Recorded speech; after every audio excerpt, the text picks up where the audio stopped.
Hey guys, it's churches, graveyards and graves, and today I'm at St. Peter's in Stapenhill.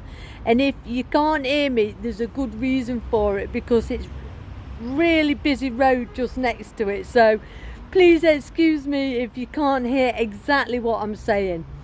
So there has been a church on this site since the medieval times, and what I found strange walking around this church, just to have a look at it, was that the graves were like way older than the church, much older. So it gave me an indication that there had to have been a church here for many centuries previous. So the church we see now is a complete reconstruction. So I'm just going to turn it around and briefly show you this church. Here we go. So here is the church, and this church was built in 1881 by a Nottingham firm called Evans and Jolly. Now, what amazes me about it is it's absolutely gigantic for a start. It's really big, probably way too big really for the amount of people here, because Stapenhill is really just a sort of a suburb of Burton. Well, it certainly is now. And it's in the Gothic revival style, so, and you can see that by these pinnacles at the top and just the way it's been decorated. It's highly decorated at the top. So I'm just going to come low and just show you a few little features. So one feature about this church is it's got these two different coloured stones. So they're both relatively local stone. You've got the Derbyshire sandstone. So I'm just going to go over here and show you. So you've got the Derbyshire sandstone, which is this like reddy colour up here. So obviously that's relatively local. Although we're in Staffordshire, we're very close to the Peak District and Derbyshire stone. And this is limestone. So you've got this alabaster limestone here, which is sort of all the edging. So all around the edges you've got this limestone, and then all around like the main bit you've got this sandstone. Now the one thing about sandstone, it is a very soft stone, so very easy to sculpture. Limestone is also a sedimentary rock, so you can sculpt out of it. And they've put a few things in, like this angel, and you can see it's modern though. Well, relatively modern on church fronts. And I'm just going to go up again, and you can see that it's obviously got an inbuilt clock as well, and quite a decorative top to the church. And come down lower again, and it's got like these typical Ogie style windows, but you can see that they're not Old English or anything like that. And then the very typical decorative corbels here. So these are definitely not medieval. These were very typical of the time. This sort of foliage, this sort of primrose. They're still very pretty, but not particularly amazingly old. But you know, it's still a stunning church. And if you look up at it, especially up at the tower, there's like little angels sculptured up there, and a lot of amazing decoration.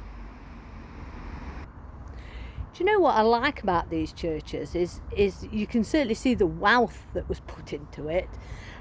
This was obviously built by the brewers of Burton, so the breweries are still open today, like Marston's and Bass breweries, and they had a lot of money, particularly in like 1880s when this church was built. So they would have put vast amounts of money into building these churches, which is really interesting. But now I'm just going to show you a couple of the graves which are a totally different age. So we're looking at some of these gravestones now. I mean, even though there's no markings on this, you can certainly see that this is easily 18th century, if not 17th century.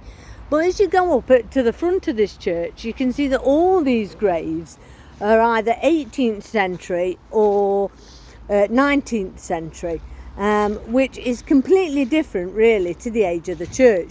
So it certainly tells you that there was some sort of holy ground here way before. And as you know, I really love this sort. So you've got this wonderful cherub here, and he's got his like wings, and this is a typical soul effigy. And this one is from 1759, so you can see that date here. and this is lieth the body and the son of Elizabeth Wright, who departed this life in 1759. So I just love this sort of 18th century sculpture. So this is very typical of a much older churchyard. So you've got various stones here. Here's another one from 1782, and you've got some that are like from the 1833. So we're just going to walk through this wonderful churchyard, just showing you some of these different graves. And I'm just going to the back here where you get an even better idea. So these are particularly typical again of much older graves. So sometimes the layout of these gravestones was not quite as good. And you can see that here. You've got, here lies the body of Jane, the wife of Charles something, who departed this life April the 4th, 1748. And I'm afraid the TH has gone above the 4 there, and this was quite normal for these older graves. And here's one from 1750 as well, Rebecca the wife, and you've got an E above the Y there. And they got a lot better at carving as the years went on. But these are quite typical of sort of mid-18th century graves. I mean, they're not particularly elaborate, but they're quite typical. But you do have these wonderful urns on here, and look at these, they're still beautiful, with the eternal flame. Can you just see that? There's my finger. The eternal flame coming up out of these wonderful jars. Absolutely fantastic. So this gives you a good indication then that this church is built by the rich brewers of Burton. So there's another good look at it there, and you can see the wonderful clock and even what time it is.